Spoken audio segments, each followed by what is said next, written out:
Horrible. Are you going to give us? And we're back. And we're back. All right. Look who's here. Welcome to Fireside Tats. Hey, welcome back.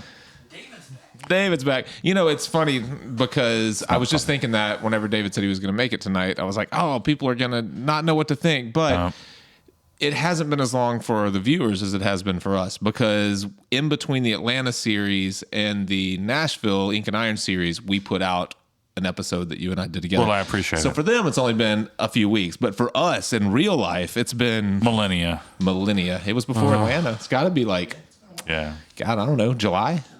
August? No, it hadn't been July, that long. late July. I bet. I don't know when we went to. I don't know when we went down to Atlanta. Yeah, we've had a lot going. It's been a busy summer. It's been a busy summer. It has, and so we were just catching up a little bit. David was critiquing my self-portrait over there, saying that luckily I'm better at doing tattoos than I am at painting tattoos on people. I need Sean Barber, if you're out there, or anyone Barber that's good at painting tattoos on people. I'd love a little help, as I don't know. I'm trying to figure that shit out. All right, before we get started, I don't even know what we're going to talk about for sure today, but I just wanted to catch up a little bit. But go to tattooimprovement.com and sign up for our newsletter, and we're going to keep you up to date with so many fantastic things.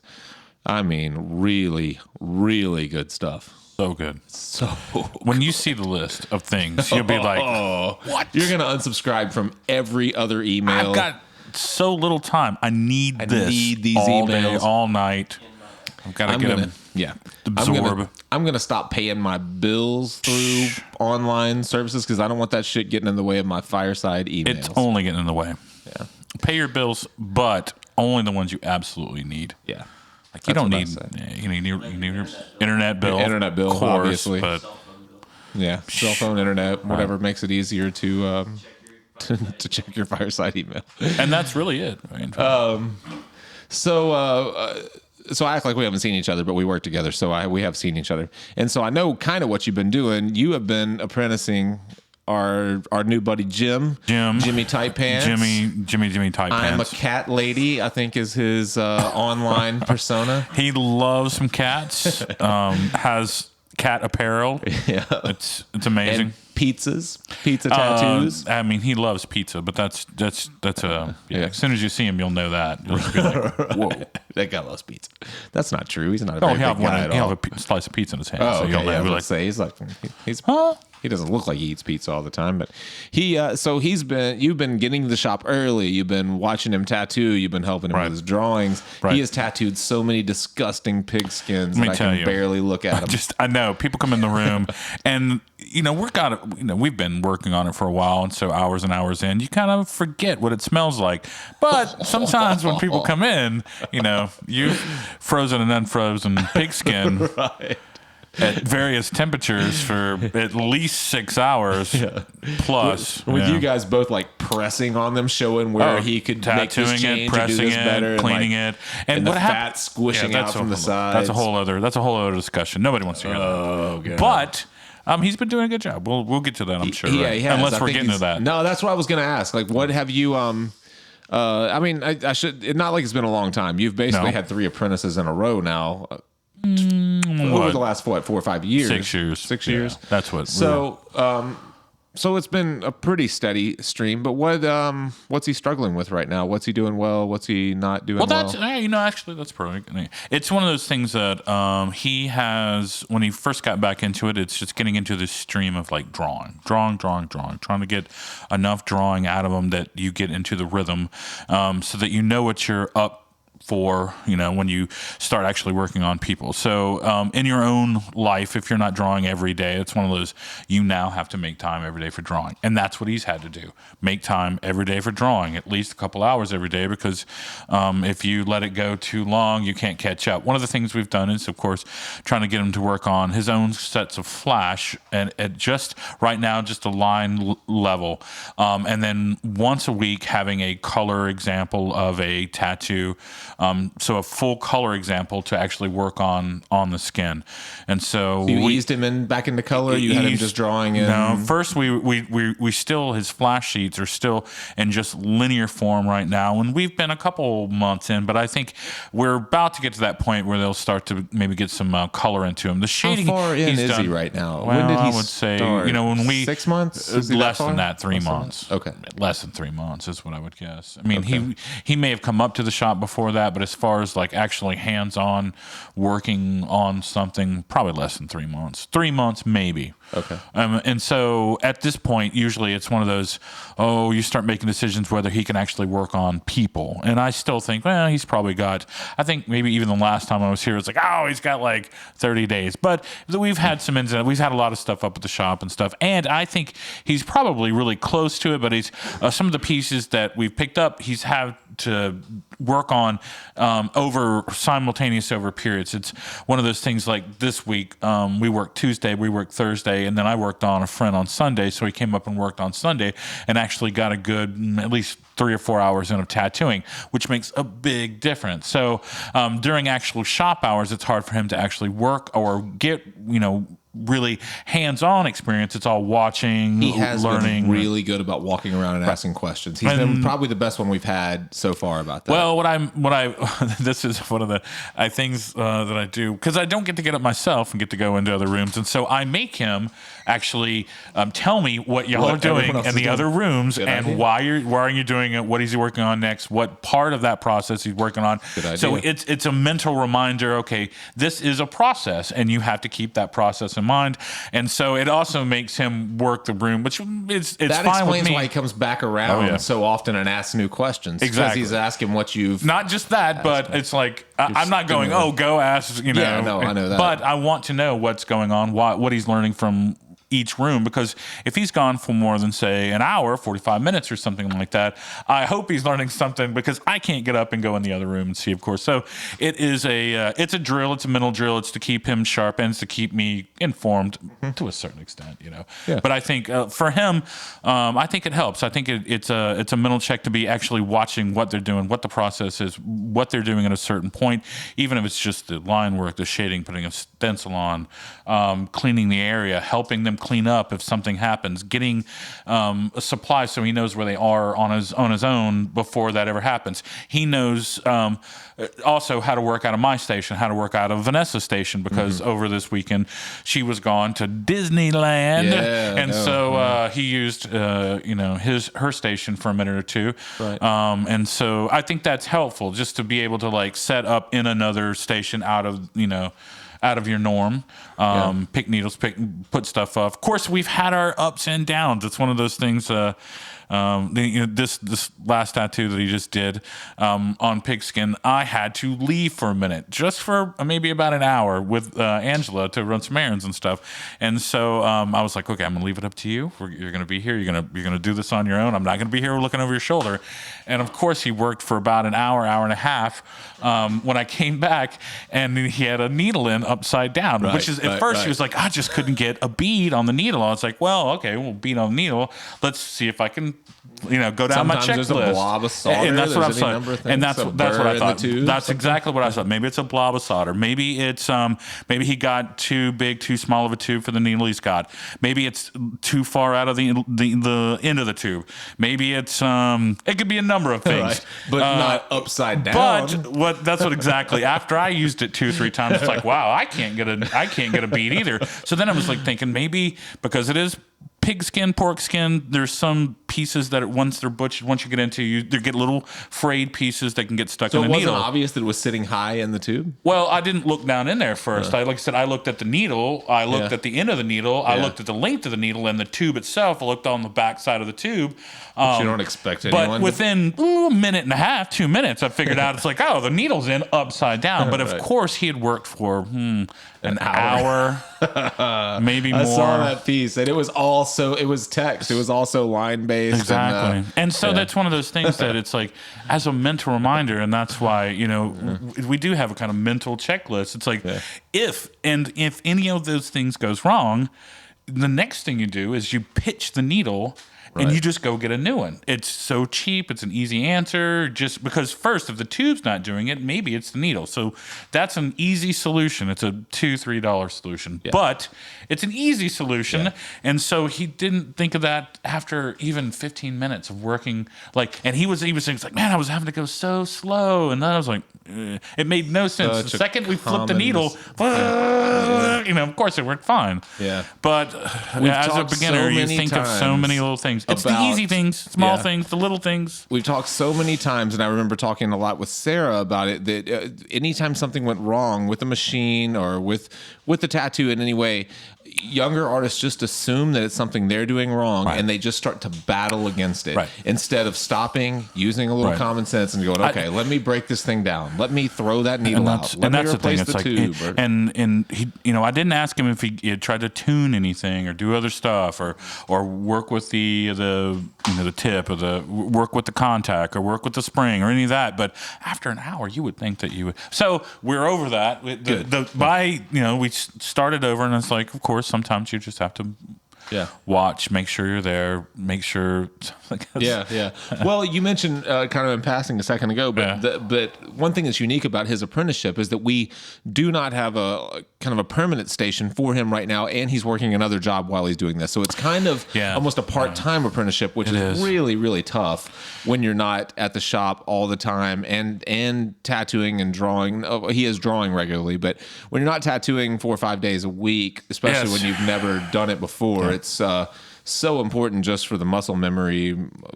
And like I said, if you're not tattooing at least 2 or 3 times a week, it's really hard to get used to using the machine, getting into the mechanics, getting used to that mental checklist, and then the pressure of someone standing over you while you're doing all those things. And so sometimes I try not to just, but often what happens is if you leave someone alone, to their own devices, they will just destroy things too. That is true. So I don't know if it's good or bad. I think sometimes, like I said, that's what you do. You do it in bits and pieces, and you get up to a point where you think they're confident enough, and you're confident enough that they can actually put a tattoo in. And that's the one thing he often comments about. What's the strange thing between the skin and an actual person is that the bleeding, the pig skin, having to get used to colors and what they look like in the skin and what they look like after they've bled for a minute or two. That they often neutralize each other. The opacity when you're wiping, often blurring your vision. There's a ton of things that make it harder and harder. But after, like I said, it took him about a month and a half to just to get used to actually wiping ink off the skin. If you've never done it, I'm telling you right now, there's an art form to it. Especially with a lot of, some of these really opaque inks that you just scoot them around. Every blue I use, I just make it worse the first wipe. But and especially it seems like that pig skin, and I have not tattooed on pig skin, but it seems like that pig skin really is porous and it picks up a lot. Because when he's scrubbing it, I watch him really just scrubbing it. And that's kind of the point. It's the worst of the worst. Yeah. It'd be like if you were working on the most heavily diabetic leg that is huge, just a cancerous, cankerous, I want it right here. And that's the word. Your cankle. Yeah, it's almost a big cankle. But not quite, because you don't want to work on the cankle. It's that meaty just part off above the it. Cankle. And so, but I think that's, like I said, worst of the worst gives you, when second you get into skin, hopefully it's a little easier, a little better, it's the getting used to the spotting, the blood, trusting yourself in the mechanics. And that's what that's really about. If you can't see it happening in that because there is no blood, it's not working. And so if you go to the skin, obviously it's not working either. Yeah. But I think he's learned quite a bit, even from his mistakes, which you need, I think, a little more, a little practice with. As far and that's the thing. It's like that is again, that'll put that right back on. That'll put if it were not in the top 10 before, it'll be in that top 3 now. Where he's like, oh my god, if David comes in here and yells at me again for an hour and a half of wasting time with a goddamn needle in upside down, and that's we've had that too. It's like I try not to be, you don't. So 4 course, but you just have to remind yourself, wasted time. This is wasted your time. And he's like, and you could have fixed that in 10 minutes, 5 minutes. I found it, in 2, maybe 3. It's something that people do, and it will get and think he's on pigskin. Oh no, yeah. But when you're on a person, right. there's even more pressure because you're afraid. I don't want this person to think I don't know what I'm doing. So you're afraid to stop and take a machine back apart. You just want to try to motor through it, and it's the worst thing that you can do. But it's so common, and I stop all the time. I stop over any piddly thing. Now I'll stop if the way my light looks. We forget because it's been so long. But Sarah put it really well the other day. She's like, the first time she knew that she had screwed up on somebody, she about threw up. She was just so sick to her stomach, she was about to throw up. And that's how you should be. You should be at that point where it's like, fuck me, and then you have to go back. It's like, all right, how do I fix it? How do I go back? How do I reclaim this or whatever? And that's hard. So far, though, Jim has worked out really well. I think that it's one of those time-based things where if you've already got another job and you've invested in that, and all of a sudden you're changing gears. It's hard. It's hard to progress as fast as you would like to. He's a very capable artist. He went to MCA. He's a very good artist. I think that he's an illustrator. I think all of his ink drawings look really nice. Talk a little bit just for a second before we move on about how long you had him work in just ink before he moved to color, and did you have any? Was it just the time that made you want to transition him to color, or did he reach a certain point you were looking for? I think it's one of those. It's one of those things that for the first, say, 2 months, especially, it's trying to remind themselves. Especially he was a graphic artist, illustration. He's trained in graphic design, so it's one of those easy to go back to, say, what is basically line-based, ink-based drawings, and I think it's very easy for him and to work them up very quickly. And he works with a 0.9 mechanical pencil already, so it's like for me, I love mechanical pencils. It's a little larger of a lead than I like. And so trying to show him at first, letting him work out that some of the drawings that he's doing are too complex for the needle size or the drawing size that he's using. So trying to taper that back. And I've tried to get him to use 5s. He's just recently in the last, and it took about 3 months, 0.05 pencils. And that's needles, but it's a healthy example of what a 5 needle liner is like, or maybe a tight 7. But trying to get him used to reducing his line size, even to a 7 or 5, working it up to a 7, so that he gets used to being very capable, because he likes to put a lot of textural elements into his drawings.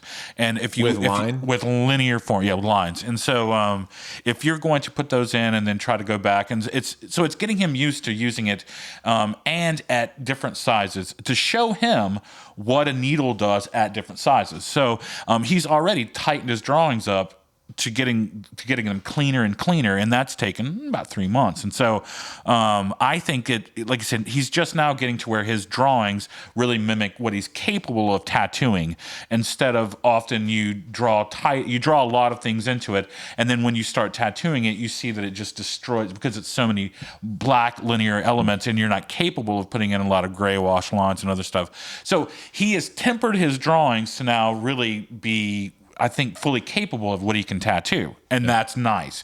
And so getting someone, I think, of course, used to pulling back and then tempering their style of drawing is really hard, especially if you're not used to and that's what I think is, for as a graphic designer, this doing quick thumbnails. That's the one thing he does a lot of: quick, nice, tight thumbnails, and if they're not working, he moves them and can manipulate them. And so then, of course, starting to get to a point where when you want to do a lot of color into your work, say in anything, like you when you're making it up, it takes you longer to do it. And so after a couple of months of struggling with showing him how much you need to put in as far as the black and gray and how much contrast or whatever, it's then getting used to his color palette and him getting used to the colors that we have. Especially we use a lot of Eternal inks, Fusion, a couple other inks. Go Eternal. And so trying to get him used to a color palette that is wholly new to him, and then what he wants to mix cool dark, and then making him do it actually in another form before he gets into tattooing. And at first, it's quickly with watercolor, and then with watercolor and color pencil. And so that each tattoo he's doing, he's actually having to do a full color rendition. So it takes the guesswork out of it. And in the last one he just did, he came in with one that was, it was like the word strength. And this, I'll just say. Oh, that's the one with the needle was right. upside down. And exactly. So he started that one. But in the end, when he first looked at the design too, he'd done this, like these colors that made it very pastoral. There was like blues and a sunrise. It looked like you could go right up and pick berries off of trees and stuff like that with his anvil. I was like, how about trying to make it like he had worked in steel before in his art. It's like, how about making those like steel panels and then do like a nice graphic, like a red border that would make it pop off of skin tone. So trying to then take what he's already done, even though it's like probably 2 or 3 hours worth of color work, and go like, no, make it black and gray. Change. I mean, that sounds horrible, but in this case, it worked out better. Yeah. And I've tried, like I said, I think more and more, if you have a full color rendition of it, your work just, you take the guesswork out of it and you reduce that guess time. Often, if you see someone, especially as an apprentice, and they're wiping the skin and they're wiping and they're wiping and they're wiping and they're wiping and they're wiping and they're wiping and they're wiping and they're wiping. They do not know what they're about to do. Yeah. They are guessing what they're doing, and that's critical moments. It's trying to also, with those newfangled power units from Icon. Yeah. Yeah. Sorry. Yeah.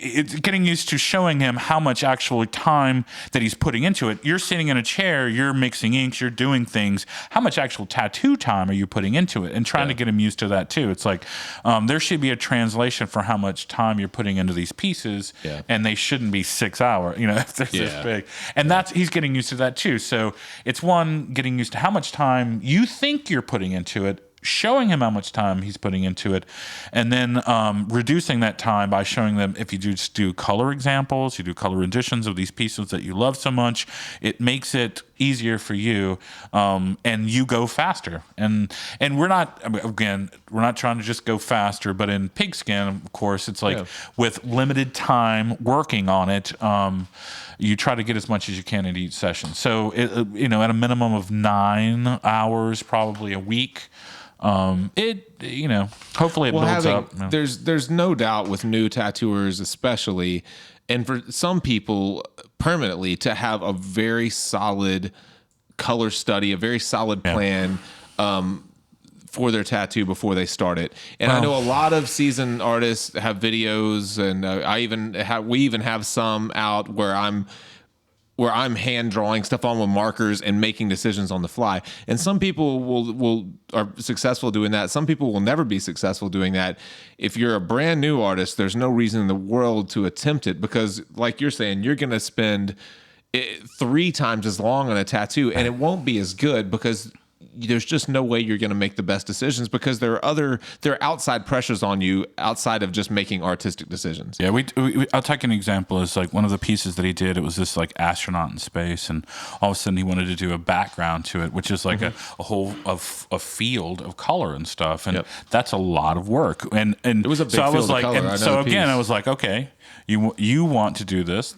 Let's see how long it takes you to do this. And then and then of course it's like the technical part is not very long at all. Him having to sit there and shade, blend the color, work it in behind all of these elements he's already laid in. It took an entire 3-hour session. And that was all an afterthought?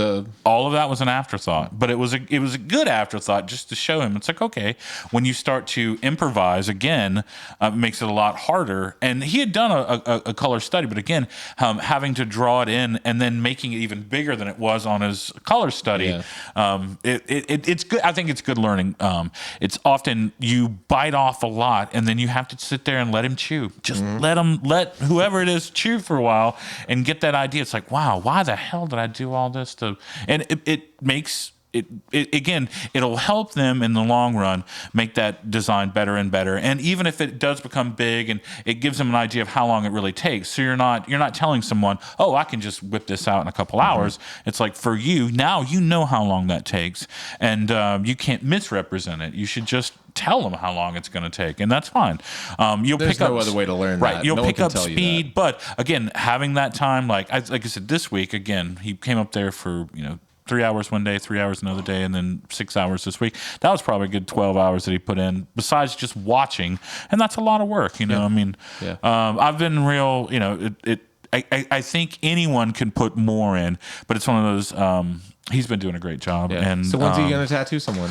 Well, like I said, in the next couple of weeks, I think this last one, he's doing he's starting a piece on Tuesday that is kind of like a very tight calligraphy style, like lettering piece, which we always say is like you do a lot of lettering when you first start out. You should be used to like having to get some type and text. I mean, if you haven't done lettering, well, shit, that's what you just cut your teeth on and stuff. Yeah. And so he's doing this piece that's got like a Memphis 901, 2 different styles. They should mirror match. And I think after that one, if he doesn't. Just screw it up, then he should be able to work on somebody, because I think this one again, it gets now to where it's like every one is a time trial. I set it up, he has to be there on time. I get everything set up so it's for him, it's just starting, putting it on. Be like if someone walked in the door for us for a tattoo, they would have a minute or two to fill out paperwork. That gives you a minute or two to set your stuff up, make a stencil, start your, you know, in his case, thawing out pig skin, skin. But it is a very similar kind of environment.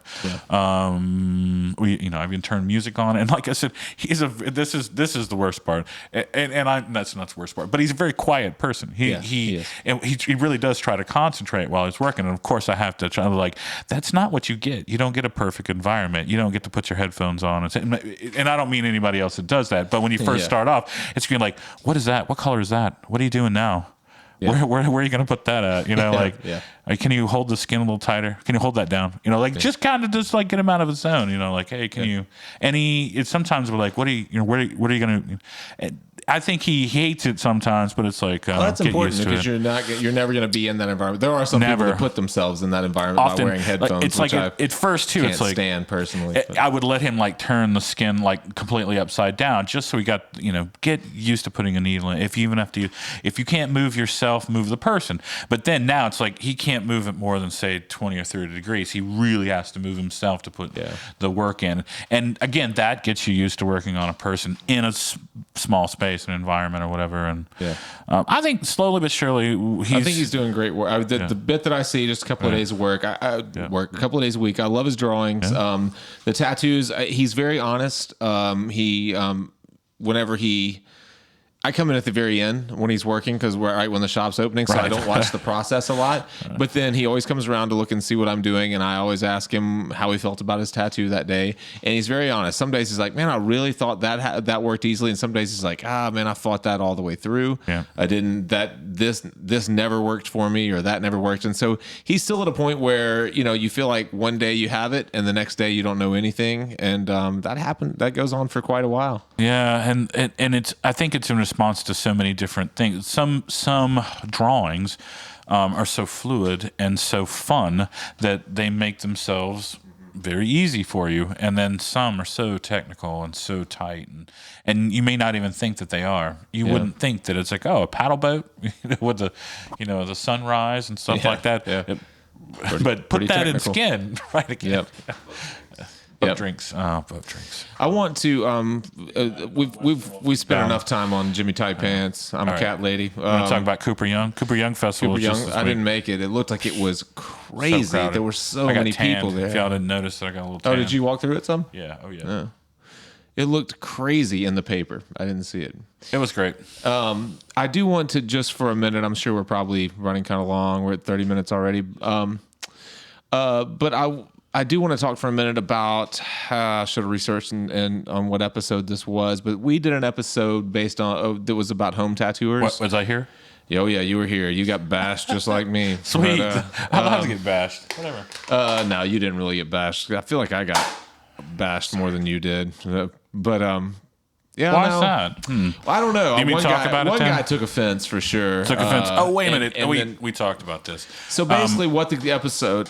Episode 56. Oh, Okay, so in thank you. episode 56, That's thanks, Scott. Our research team. Yeah, it's an older episode, but for some reason it kind of struck a chord just recently. And so what it was about, to the best of my memory, I did not go back and listen to it first, but what it was about was this Facebook group that was for like self-taught home-based tattooers. We wait, bashed I remember. it. Didn't you try to look it up and there was no such group anymore? You tried to get The into group that didn't exist anymore, and by that point. So, but it of was, course, right. but it was a there were group. By the time we links to- podcasted on it, it was not. right. So I don't Right. know if we weren't clear in what we were talking We'll be a about. little clearer then. But now, in some states, in some countries, in some parts of the world, tattooing from home studios is perfectly fine. And if you're a professional artist tattooing from a home studio, that episode was not intended to be geared towards you at all. Right. We are in Memphis, Tennessee. Right. In the middle of the U.S. of A.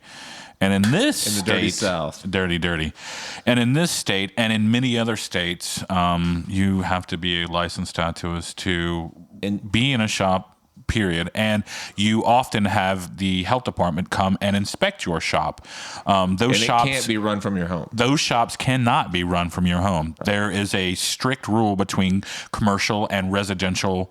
And so you cannot set up what even is a studio shop out of your home. They do not allow such Even things. if you built it in your backyard and Even it was if completely separate. separate entrance, separate whatever, you would still be probably in a zoned commercial residence, and so you could not open any type of not commercial, but residential area, not commercial. Area, yeah. So there's no way you could open it. And so what we're saying is that often here in the States, people are in our state, even in Texas, you can have the health department doesn't get involved. There are no artist licenses in Texas. There are only shop licenses. Right. And you can, as long as you have a separate entrance and exit, from your residence, you can work from your home. So if you had a back bedroom that had its own entrance and exit, you could do that.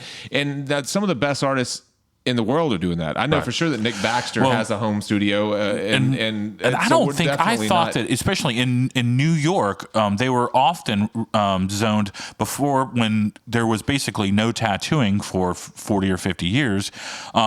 When they first started, they started as studios, and so you could have an art studio, and you would have a facing, and have as long as you were paid tax, everything was fine. But in this state, you cannot tattoo out of your home. You cannot have a studio. Guy Atchison, his space is at his home, so definitely, if you're a professional artist working from home, that's not what that episode was meant to be geared towards. In our town, there are people that work from their homes, but we know because we see the disasters that and often they're too young to be probably even thoughtful of what they're doing, and if they're not, then they're just unreputable is usually what it is. Right. Unfortunately, so to my recollection, that episode, the point of that was to say that untrained artists training untrained artists, creating a group of untrained people to learn together with no formal training, with no mentor in sight, from their bedrooms and kitchens and bathrooms, is a terrible idea. Right. And if you disagree with that, then keep sending the negative comments in. Right. But we absolutely didn't mean. And if you were in this circumstance, what we always say is stop, get a formal apprenticeship, because you are learning a slew of bad habits that you will take years to unlearn. You are training yourselves in the worst way possible, vicariously at best. Right. And the thing is people who are trained and who are putting out nice work won't take you on once. There's always a better option than someone that has been tattooing out of their house and making bad decision after bad decision. It's so much harder to break bad habits than it is to instill good habits. Wow. And that was really what that episode was about. And I am going to go back and listen to it and see exactly how exactly how we well, even at the end of that, it's we have often said that, like you said, if someone comes in and said they have been tattooing out of their homes for 2 or 3 years, and someone comes in with the door with a portfolio that's never tattooed before, but the artwork is substantial and looks just as good, I would probably hire the person that had not learned anything, because they are a clean slate. Like I said, instead of like showing someone how bad their equipment is, reinvesting in good equipment, showing them all the things, like I said, going backwards instead of starting from step one. And you will not find many people that if you've been tattooing out of your home for 5 years and you walk in with a portfolio that they will just look at and go like, good job. They are probably going to ask you many questions of like how you got started and who these people are. Where did you do these tattoos? Exactly. And who you're apprenticed under. That's like almost a standard question I ask most people that walk in the door. I want to know where you're apprenticed under, what his name was, where the shop is, whether it's open anymore. And few and far between. And mainly because that way I have a good idea of maybe what some of the problems are to start with. Yeah. You know? And regardless of it, maybe you picked up the skill of tattooing by some way, you're coming into a space, into a shop of other artists and putting us at risk if you have not been through bloodborne pathogens courses. If you don't know how to prevent disease, if you don't, they're outside of the art of it. And that's part of that thing too. It's like once you've signed on to a shop, that's why we basically ask people too. It's like once you start working at the shop, you cannot work out of your house. You can't do the stuff on the side. You can't do tattoo parties. You can't do, and that's part of it. We keep a tight group, and we do not want to be invested in what you do outside of the shop. Yeah. So if you're a professional artist and you have a home-based studio, and we offended you in episode 56, I apologize. Exactly. Enjoy your studio. I wish we could I wish I could turn this into a tattoo studio. This exactly. Awesome. Just walk in my backyard, tattoo. But in Tennessee, Memphis, Tennessee, by the way, we can't do that. And that's the only place we were talking about. If there's another state that has a different jurisdiction, or another country, by God, we weren't talking about other countries. Yeah. If we've never been to your country, and it's legal let's just leave it there. Yeah. Sorry. No, I said and it's legal there. Yeah, sorry. Well, I'm sure, like I said, in some places, if you are self-regulated, if maybe somebody comes and you're a very good, clean artist, well, I wish the best for you. I just hope that, like you said, here, thank goodness, even some of the Tennessee tattooists have banded together and have gotten together, even when there's bad legislation that's about to happen or things that are trickling through that people need to know about. They have a source and can communicate with each other. I hope you can do that in your community, whatever. Something similar like that just came through for New York. They were about to get stuck with these single-use disposable ink caps. We talked about that. Horrible fucking crazy. Idea. Do you know how? I wonder how much money it took for that company to try to even get that into legislation. I wonder who it was that pushed it. Exactly. That's someone that's obviously had some kind of privatized touch into that. They're like, we own some company or we know someone. It's a little bit of fear mongering to try to pass legislation that no one had any effect over. It's like they have been self-regulating that for years. Is there such a crazy need for cross-contamination from ink? Like people are pushing their ink bottles into their caps and over and over and over. How many times have you? How many times have you one, if you start and it's got no blood in it, I say no harm, no foul. Right. If it's the beginning of it, how many times do you grab another bottle out and shake it up and start filling another thing up without whether maybe cleaning the entire thing or getting a new cap? I've never heard of getting a new cap. Cross-contamination where or shoving the needle or shoving the if you've never cleaned off, it's like if you've never cleaned off an ink cap or a bottle before, this stuff gets everywhere. You keep it as clean as possible. Every drop is money, by the way. So that's the other thing. It's like, you've got a bottle of red that's $80. You're not sitting there and just like bloop, bloop, bloop, like fucking pancake syrup or something. Obviously, if you're running a clean shop, I don't think there's any crazy concern about cross-contamination. Is this happen somewhere in New York that we didn't hear about? Was there an epidemic that somehow? I have no idea. Luckily, it sounds like it was stopped in its tracks. Some company has got their fear-mongering and got the finger in somebody's pocket. I don't know how that works, man. Yeah, so this is a tight-knit group of people that are tattoo artists, and so if you're one of them we offended, sorry. If you're one that's completely untrained, learning from other untrained people, tattooing out of your homes, don't do it. Don't do it. You're who we were talking to. Yeah. This is the official podcast of the Tattoo Improvement Network. So go to tattooimprovement.com. Whatever.